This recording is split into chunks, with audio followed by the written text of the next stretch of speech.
اللهم صل على سيدنا شفيعنا مولانا محمد كما تحب وترضى بأن تصلي عليه صلی اللہ تعالی علیہ وسلم۔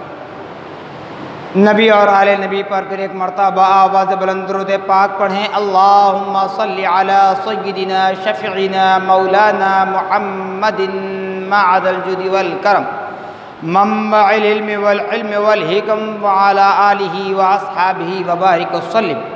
صلاۃ و سلاما علیک یا رسول اللہ صلی اللہ تعالی علیک وعلى آلک واصحابک وازواجک وذریاتک واہل بیتک اجمعین۔ سبحان ربک رب العزۃ عما یصفون وسلام علی المرسلین والحمد للہ رب العالمین۔ الحمدللہ، تمام تعریفیں اس ذات اقدس کے لیے ہیں جو سارے عالموں کا پروردگار ہے، جس نے ساری کائنات کو پیدا فرمایا اور ساری کائنات کو روزی دے رہا ہے، میدان محشر کا مالک و مختار ہے۔ یقیناً اس خدا رب ذوالجلال کا بے پناہ شکر احسان عظیم ہے کہ رب کعبہ نے ہم اور آپ کو اپنے نبی مکرم رسول محتشم صاحب لولاک باعث تخلیق کائنات فقر موجودات تاجدار مدینہ حضرت محمد مصطفیٰ احمد مجتبیٰ صلی اللہ تعالی علیہ وسلم کی امت ببرکت میں پیدا ہونے کا اعزاز بخشا۔ الحمدللہ ثم الحمدللہ، آج تک اور اب تک بھی ہمیں باقاعدہ حیات رکھا، صحیح سالم رکھا، صحت مند رکھا، تندرست رکھا۔ تو معزز سامعین محترم، بخوبی واقف ہیں کہ یہ مہینہ ربیع المنور کا مہینہ ہے، جہاں پر ہم نبی کون و مکان صلی اللہ تعالی علیہ وسلم کی ولادت بسعادت کی خوشیاں مناتے ہیں۔ وہیں پر ہمیں ربیع المنور کی 5 تاریخ ایک اور ذکر خیر کرنے کی یاد دلاتی ہے۔ اتفاق کی بات ہے کہ آج جمعہ کا دن بھی ہے اور ربیع المنور کی 5 تاریخ ہے۔ بارہا کہا جاتا ہے، ہم علماء سے سنتے ہیں، مگر پتہ نہیں کہ عمل کیوں نہیں کیا جاتا، یہ اللہ بہتر جانے، کہ ربیع الاول کی 5 تاریخ ہو کہ 12 تاریخ اسلامی سال کے مہینوں کی تاریخیں ہمیں یاد رکھنی چاہیے۔ جس طرح ہم رمضان کے آغاز پر، رمضان کے اختتام پر چاند دیکھنے کی جو فکر کرتے ہیں، ایک دوسرے سے معلوم کرتے ہیں کہ چاند دکھا یا نہیں، لیکن باقی مہینوں کے چاند کو کوئی نہیں پوچھتا۔ تو کیا چاند صرف رمضان کے اسٹارٹ پر، رمضان کی اینڈنگ پر چاند نکلے گا؟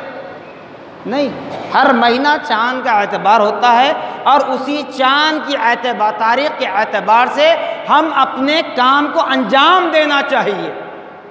یہ بات اور ہے کہ دنیاوی امور کے لیے، دنیا کے کاموں کے لیے انگریزی تاریخ کو ایکسپٹ کیا جائے، لیکن ہمارے پاس شادی بیاہ ہو یا وفات مرنے کی تاریخ ہو، سب چیزیں ہمارے پاس اسلامی سال کے اعتبار سے ہونی چاہیے، اسلامی تعلیمات کے اعتبار سے ہونی چاہیے۔ تو پھر ہمیں جب کہیں جا کر پتہ چلے گا کہ کون سی تاریخ کو کس مہینے میں کیا معرکہ ہوا، کیا جنگیں ہوئی، کس کی وفات ہوئی، کس کی شہادت ہوئی، اور وہ کون ہے، اور وہ شہادت کیسی ہوئی، جب ہم بالکل چھوڑ دیتے ہیں تو پتہ ہی نہیں چلتا۔ جیسے ربیع الاول کی آمد ہوتی ہے، ابھی فی الحال موجودہ حالات کے پیش نظر مہلک بیماری کا ایک بہانہ، دوسرا پھر گزشتہ 2 ہفتوں میں جو بارش کا سلسلہ رہا، اس اعتبار سے لوگ ابھی اٹھے نہیں، وہ طاقت نہیں ہے۔ خیر، اللہ ہمیں وہ توفیق عطا فرمائے گا۔ جلسے جلوس سب کرتے ہیں میلاد کی خوشی میں، کیجئے، بہت اچھی بات ہے، لیکن خیانت نہیں، خداعت کیجئے، خیانت نہیں۔ 5 ربیع الاول حضور اکرم صلی اللہ تعالی علیہ وسلم کے لخت جگر حضرت علی شیر خدا کے پسر، لخت جگر فاطمہ کے فرزند ارجمن، ہم شبیہ مصطفیٰ، امام کربلا حضرت سیدنا امام حسین رضی اللہ تعالی عنہ کے برادر اکبر حضرت سیدنا امام حسن رضی اللہ تعالی عنہ کی شہادت کی تاریخ ہے۔ 5 ربیع الاول امام حسن رضی اللہ تعالی عنہ کی شہادت کی تاریخ ہے۔ پھر ہم امام حسین کے شہادت کے موقع پر ذکر کی محفلوں کا انعقاد عمل میں لاتے ہیں، جلسے کرتے ہیں، یاد مناتے ہیں، سبیل لگاتے ہیں، ایصال ثواب کیا جاتا ہے، لیکن یہی تو ہماری قیانت ہو رہی ہے کہ ہم بڑے بھائی امام حسن مجتبی رضی اللہ تعالیٰ عنہ کو بھول بیٹھے ہیں۔ اللہ اکبر۔ تو بتائیے، جب علماء بیان کرتے ہیں تو ہم علماء پر طنز کرتے ہیں کہ یہ ہمیشہ ہم کو کوستے ہیں۔ ارے وہ تم کو کوستے نہیں بلکہ تمہیں راہ راست پر لانے کی ہدایت دیتے ہیں، راہ راست پر لانے کا عمل اختیار کرتے ہیں۔ ہم یہی تو قیانت کر رہے ہیں۔ امام حسین کے نام سے جلسے ہوتے ہیں، امام حسین کے نام سے سبیل لگائی جاتی ہے، امام حسین کے نام سے فاتحہ خوانی ایصال ثواب ہوتا ہے، پھر امام حسن کے نام سے کیوں نہیں کیا جاتا؟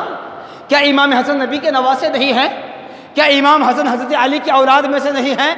کیا امام حسن فاطمہ رضی اللہ تعالیٰ عنہ کی اولاد میں سے نہیں ہیں؟ یہ پھر قیانت کیوں؟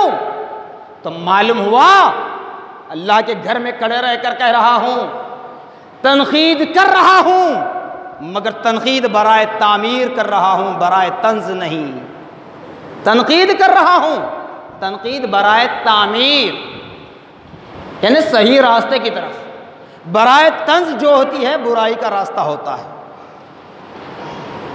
تو ہم کیا کرتے ہیں؟ امام حسین کی یاد مناتے، امام حسن کا ذکر چھوڑ دیتے ہیں۔ کیوں چھوڑتے ہیں صاحب؟ اس لیے کہ امام حسین میدان کربلا میں جا کر اپنی جامع شہادت نوش فرمایا آپ نے دشمنان اسلام سے مقابلہ کیا، اسی لیے نا، جبکہ امام حسن رضی اللہ تعالی عنہ نے بھی شہادت نوش فرمائی ہے۔ امام حسین کی شہادت شہادت جہری ہے، امام حسن کی شہادت سری ہے۔ اب جہری اور سری کیا ہے؟ اب آپ پوچھیں گے مولانا نئی جی بات بول رہے ہیں آج۔ نئی بات نہیں کہہ رہا ہوں، اگر ہم 5 وقتہ نمازی ہوتے تو جہری اور سری سمجھ جاتے۔ فجر، مغرب، عشاء کی نماز میں جب باجماعت ہم نماز ادا کرتے ہیں تو امام صاحب سورہ فاتحہ اور ضم سورہ قرآن پاک کی تلاوت بآواز بلند کرتے ہیں۔ یہ ہوئی نماز جہری، آواز کے ساتھ پڑھنا۔ نماز سر یعنی خاموشی سے، آہستہ سے، ظہر اور عصر کی نماز میں امام صاحب نہ سورہ فاتحہ زور سے پڑھتے ہیں نہ ضم سورہ زور سے پڑھتے ہیں، خاموشی کے ساتھ پڑھ لیتے ہیں۔ تو امام حسین کی شہادت جہری ہے، جو اعلان جنگ ہوا، میدان کربلا کا سفر ہوا، اور امام حسن کی شہادت سری کہلاتی ہے، جو آپ کو زہر دے کر مارا گیا۔ مگر یاد رکھیے، اگر معلوم نہیں تھا کہ 5 ربیع الاول امام حسن کی شہادت کی تاریخ ہے، معلوم نہیں تھا تو اللہ ہمیں معاف کرے گا، اللہ ہمیں معاف کرے گا۔ لیکن اگر ہم اوروں کے طریقے پر اس پرفتن دور میں جو تاریخوں کو بدلا جا رہا ہے، جو شان میں گستاخیاں ہو رہی ہیں اکابرین کی، اس زمرے میں آ کر امام حسن کا ذکر کرنے میں اگر اپنے دامن کو بچا لو تو یاد رکھنا کل میدان محشر میں امام حسن بھی تمہیں بخشوانے سے اپنا دامن بچا لیں گے۔ سلسلے وار تم امام حسین تک تو پہنچ جاؤ گے، امام حسین کے بعد امام حسن کے پاس جانا ہے، وہاں سے حضرت علی کے پاس آنا ہے، علی سے پھر نبی کے پاس آنا ہے، تو پھر خدا کا قرب ملے گا۔ تو تم امام حسن کے ذکر سے اگر کتراتے ہو، معلوم نہیں تھا، تو اللہ معاف کرے گا ضرور۔ مگر اس پرفتن دور میں جو اکابر کی شان میں، اکابرین اسلام کی شان میں جو بے ادبیاں، گستاخیاں ہو رہی ہیں، ان کی شہادت کی تاریخ کو توڑ موڑ کر کے دوسری تاریخیں بتائی جا رہی ہیں، اگر اس پر عمل کر رہے ہو تو یاد رکھ لو میدان قیامت میں امام حسین تک تو پہنچ جاؤ گے، لیکن نبی تک نہیں پہنچ سکو گے، نبی تک نہیں پہنچ سکو گے۔ تو لہذا فتنوں سے اپنے دامن کو بچائیے، فتنوں کا دور ہے صاحب، ابھی کچھ نہیں ہوا ہے، میں نے بارہا کہا پھر آج کہہ رہا ہوں، ابھی کچھ نہیں ہوا ہے اور بہت سی برائیاں ہوں گی، لیکن اپنے آپ کو بچاؤ، اپنے دامن کو بچاؤ، اپنے عقیدہ کا تحفظ کر لو، نبی کے دامن کو مضبوطی سے تھام لو۔ اسی لیے قرآن کہہ رہا ہے وہ بات تم کیوں کہتے ہو جو خود عمل نہیں کر سکتے، لما تقولون ماذا تفعلون، کیوں کہتے ہو جو خود تم عمل نہیں کر سکتے، پہلے عمل کرو، پہلے عمل کرو، اس کے بعد لوگوں کو بتاؤ۔ نبی نے کیا فرمایا تھا؟ صلو کما رأیتمونی، نبی نے صحابہ کے درمیان رہ کر نماز پڑھی، نماز پڑھ کر بتایا کہ اے صحابہ جس طرح مجھے نماز پڑھتا ہوا دیکھ رہے ہو اسی طریقے سے نماز پڑھو اور آنے والوں کو وہی طریقہ سکھلاؤ۔ اس کے بعد فرمایا اقیم الصلاۃ، اس کے بعد فرمایا من اقام الصلاۃ فقد اقام الدین ومن ترک الصلاۃ فقد ہدم الدین۔ پہلے آپ نے عمل کیا، پھر اس کے بعد ترغیب دی، تب سمجھ میں آیا صحابہ، صحابیات، تابعین، تبع تابعین کو، ائمہ، مفسرین، محدثین، فقہا کو، ائمہ مجتہدین کو، شیوخان طریقت کو، تو وہ طریقہ آج ہم گناہ گاروں تک آپ پہنچا ہے۔ تو پہلے عمل کریں۔ اب آئیے اسی طریقے سے ایک بات بتاتا ہوں، بارہا ہر سال آپ سے یہی اپیل کی جاتی ہے، التماس کیا جاتا ہے کہ نبی کی میلاد کی خوشی میں آپ گلیوں کو سجانا چاہتے ہیں تو سجائیے، اپنے جلسے جلوس کے پوسٹر لگانا ہے لگائیے، لیکن اپنی لائٹ اور اپنی جھنڈیوں کا وہاں استعمال نہ کریں جہاں سے فتنہ برپا ہونے کا امکان، چاہے وہ برادران وطن ہو یا برادران اسلام۔ سمجھ رہے ہیں؟ برادران وطن ہو یا برادران اسلام، ان کی عبادت گاہوں کے پاس، ان کے گھروں کے پاس اپنی جھنڈی، اپنی لائٹ کا استعمال نہ کریں تاکہ فتنہ ہی نہ ہو۔ اور اپنے جلسے جلوس کا پوسٹر لگانا ہے تو اپنی مساجد پہ لگائیے، اپنے گھروں پر لگائیے، ہر گھر پر نہیں، ہر گھر کی دیوار پر نہیں، ہر چوراہے پہ نہیں، جہاں کھڑے رہ کر گٹکا کھا کر تھوکا جاتا ہے، پان کھا کر تھوکا جاتا ہے، ایسی جگہوں پر بھی پوسٹر لگائے جاتے ہیں۔ بتائیے تو پھر ایسے عمل سے کیا فائدہ حاصل ہوگا سوائے گناہ کے؟ سوائے گناہ کے کیا ملے گا؟ پھر جو حضرات نبی کی میلاد منانے کے قائل نہیں، نبی کے وسیلے کے قائل نہیں، جی نبی کو نور ماننے کے قائل نہیں، ان کی مساجد کے پاس آپ کیوں لگاتے ہیں صاحب؟ کیوں لگاتے ہیں؟ یہ غلط طریقہ ہے۔ اسی طریقے سے اس بات کو بھی ذہن میں رکھ لیں، جیسے بارہا میں نے حضرت شیخ الاسلام امام محمد انوار اللہ فاروقی علیہ رحمۃ الرضوان بانی جامعہ کے قول کو بارہا آپ کے سامنے رکھا کہ آپ فرماتے ہیں زبان سے ہونے والا دعویٰ یہ صحیح نہیں ہے، نہ دنیا میں، نہ قبر میں، نہ آخرت میں۔ زبان کا دعویٰ کبھی بھی بدل سکتا ہے، دل سے محبت چاہیے، دل اگر صحیح ہے آپ کا، ذہن اگر صحیح ہے آپ کا، تو دنیا بھی کامیاب ہے، قبر کی زندگی بھی کامیاب ہے، میدان محشر کی زندگی بھی کامیاب ہو جائے گی۔ تب بڑے زور و شور کے ساتھ ہم نعرہ لگاتے ہیں غلامی رسول میں موت بھی قبول ہے۔ انکار تو نہیں ہے، یقیناً نبی کے نام پر اپنی جان بھی قربان کر دیں گے، تب بھی ہماری غلامی کی سرٹیفکیٹ کمپلیٹ ہونا مشکل ہے، تب بھی غلام ہونے کا ثبوت ملنا مشکل ہے۔ مگر غلامی رسول میں موت بھی قبول ہے جب نعرہ لگاتے ہیں۔ پھر ایک بار کہتا ہوں، بڑی ذمہ داری کے ساتھ کہہ رہا ہوں جملہ، میں کسی پر اب یہ طنز نہیں ہے، یہ اپنے اپنے مقدر کی بات ہے، نصیب کی بات ہے۔ اللہ نے جس کے مقدر میں کیا لکھا وہ اللہ جانتا ہے، اس کے فرشتے بہتر جانتے ہیں، اس کا نبی جانتا ہے۔ لیکن جہاں غلامی رسول میں موت بھی قبول ہے نعرہ لگایا کرتے ہیں، تو بتاؤ کیا نماز قبول نہیں ہے؟ پڑھیں یا نہ پڑھیں، جس کی قبر کا جواب اس کو دینا ہے۔ مولوی مرشد تو اپنی جگہ ہے، سب رشتہ دار اپنی جگہ ہے۔ جس ماں نے اپنے کوکھ میں 9 مہینے رکھ کر سنبھالا، برداشت کیا، پھر جنم دینے کے بعد ہماری ہر تکلیف کو گوارا کیا، رات کی نیند کو چھوڑا، دن کے چین کو چھوڑا، کھانے کو چھوڑا، سب خوشیوں کو قربان کیا ہمیں پالنے پوسنے ہماری پرورش کے لیے، وہ ماں بھی ہماری قبر میں نہیں آئے گی، جس کی قبر کا جواب اس کو دینا ہوگا۔ یہ کہتے ہم اس لیے ہیں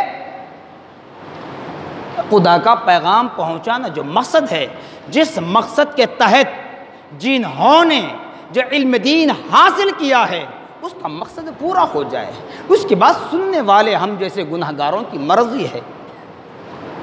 غلامی رسول میں موت بھی قبول ہے، تو پہلے ہمارا نعرہ یہ چاہیے، یہ ہونا چاہیے کہ غلامی رسول میں 5 وقتہ نماز با جماعت تکبیر اولیٰ کے ساتھ قبول ہے۔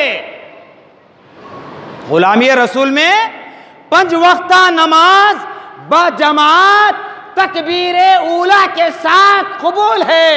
غلامی رسول میں قرآن کی تلاوت قبول ہے۔ غلامی رسول میں حقوق اللہ قبول ہے۔ غلامی رسول میں حقوق العباد قبول ہے۔ غلامی رسول میں ماں باپ کی فرما برداری قبول ہے۔ غلامی رسول میں اہل و عیال کی جو ذمہ داریاں ہیں وہ بھی قبول ہیں۔ غلامی رسول میں بڑوں کا ادب قبول ہے۔ غلامی رسول میں چھوٹوں پر شفقت قبول ہے۔ غلامی رسول میں علماء کی تعظیم قبول ہے۔ غلامی رسول میں اہل بیت اطہار کی تعظیم قبول ہے۔ غلامی رسول میں علماء مشائقین کی تعظیم ہمیں قبول ہے۔ یہ نعرہ ہو تو پھر موت کی باری آئے گی صاحب، کوئی پیدا ہوتے ہی نہیں مر رہا ہے، صرف نعرہ دیتے ہیں غلامی رسول میں موت بھی قبول ہے، پھر شراب کیوں پی رہے ہیں؟ بتائیے، سوچئے، غلط کہہ رہا ہوں تو اٹھ کر مجھے بتائیے، ابھی جواب دیجئے تاکہ میری اصلاح ہو جائے۔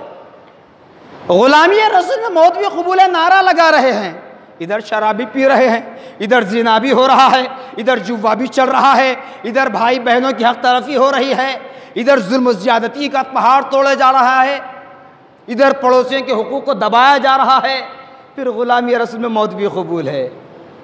بتاؤ، جیسے بانی جامزہ میں بھی فرماتے ہیں، آگ اور پانی ایک جگہ جمع نہیں ہو سکتے۔ کر سکتے آپ؟ آگ اور پانی میں آگ جلا سکتے؟ آگ پر پانی ڈالے آگ بھڑک سکتی، اور بھی نہیں۔ کیا ہوتی؟ پانی اگر غالب ہو جائے تو آگ بجھ جاتی ہے، تو آگ اور پانی ایک جگہ جمع نہیں ہو سکتے۔ تو غلامی رسول میں جب موت قبول ہے تو شراب نہیں پیا جا سکتا، غلامی رسول میں موت بھی قبول ہے، چوری زناکاری نہیں ہو سکتی، غلامی رسول میں موت بھی قبول ہے، تو گناہ کا کوئی کام قبول نہیں کرنا چاہیے۔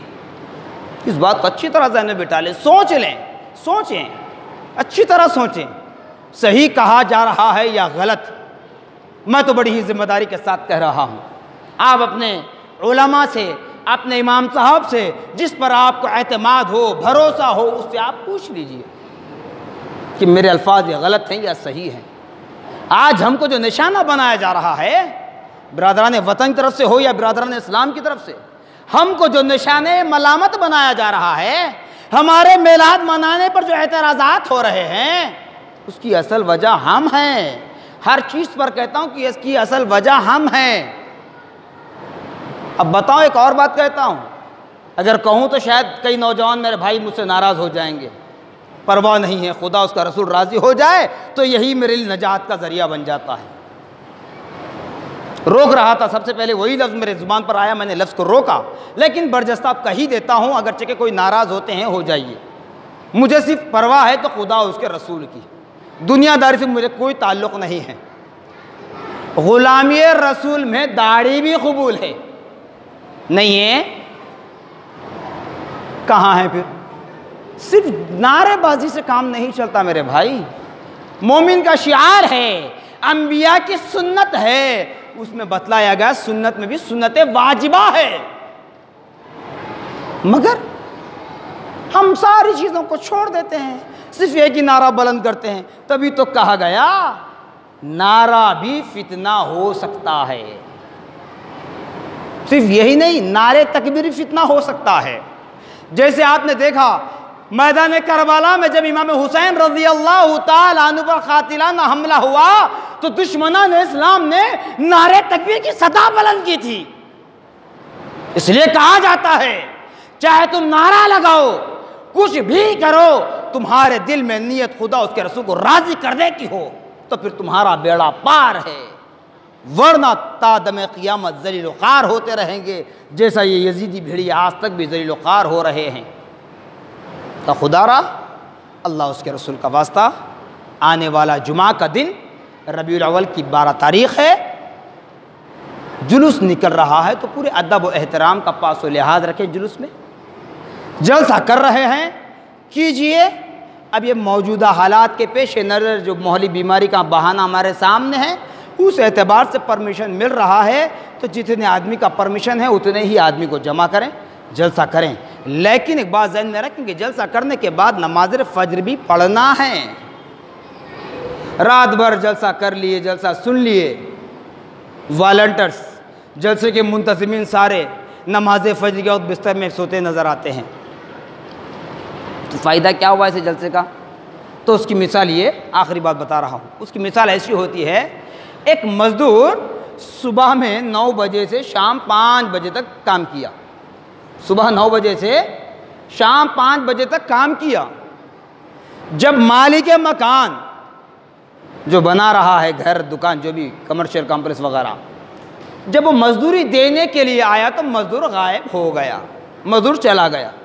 قصور کس کا ہے صاحب؟ مزدور کا ہے یا مالک مکان کا ہے؟ وقت سے پہلے چلا گیا وہ ہے مزدور۔ تو ایسے ہم رات بھر جلسہ کرتے ہیں، جب انعام و اکرام کا وقت آتا ہے، خدا اپنے بندوں سے محبت کر کے ان کو انعام و اکرام سے سرفراز کرنا چاہتا ہے، اس وقت اللہ کے گھر سے دور بستر میں سوتے پڑے نظر آتے ہیں شیطان کے چیلے بن کر، تو پھر ایسے جلسے کرنے سے بھی کوئی فائدہ حاصل نہیں ہوتا۔ اب شاید سمجھ رہے ہوں گے مولانا کہیں پٹی تو نہیں بدلی، آج بالکل برعکس بول رہے ہیں۔ اسی لیے کہہ رہا ہوں کہ ہمیں تعلیم دی گئی کہ سب سے پہلے اپنے گریبان میں جھانک کر دیکھ لیں، سب سے پہلے اپنے آپ کو سدھار لیں، تو پھر بعد میں منکر میلاد کا جواب بھی دے سکیں گے، بعد میں نبی کے وسیلے کا انکار کرنے والے سے ڈٹ کر ہم سینہ تان کر مقابلہ کرنے کے قابل ہو جائیں گے۔ اس لیے پہلے سدھارنے کی کوشش ہے، تو پھر انشاءاللہ میلاد کی جب بات آئے گی تو میلاد پر بھی ہم بولیں گے۔ لیکن یہ نہ سوچنا اللہ اس کا رسول حاضر و ناظر ہے، جان چلی جائے، گردن کٹ جائے، خون بہہ جائے، لیکن یہ گنہگار ہاتھوں سے نبی کا دامن نہیں چھوٹے گا، یہ گنہگار ہاتھوں سے نبی کا دامن نہیں چھوٹے گا۔ بس نبی کا نام لے رہے ہو تو نبی کی سنتوں پر عمل کرو، نبی کے نقش قدم پر چلو، تاکہ دنیا بھی کامیاب ہو جائے، جب جنازہ اٹھے تو اٹھانے والا کہے کہ ہم عابد حسین کا جنازہ نہیں، ایک عاشق رسول کا جنازہ لے کر جا رہے ہیں، مرحوم کا نام لے کر نہ کہے، فلاں کا جنازہ نہ کہے، بلکہ جنازے کو اٹھانے والا فخر سے کہے کہ معشوق رسول کا جنازہ کل لے جا رہے ہیں، اور فرشتے بھی کہیں کہ ہمیں جانے دیجیے آگے مولا، ہمیں اجازت دیجیے، اس عاشق رسول کی روح کو ہم اپنے ہاتھوں سے تیری بارگاہ میں پہنچائیں گے۔ ایسی تڑپ، ایسی محبت ہمارے دلوں میں پیدا کر لیں تو یقیناً نبی بھی راضی ہو جائیں گے، خدا بھی راضی ہو جائے گا، اور جلسے جلوس اور ذکر خیر سارے کے سارے ہمارے لیے نجات کا ذریعہ بنیں گے۔ جزاکم اللہ خیرا جزا، وآخر دعوانا الحمدللہ رب العالمین۔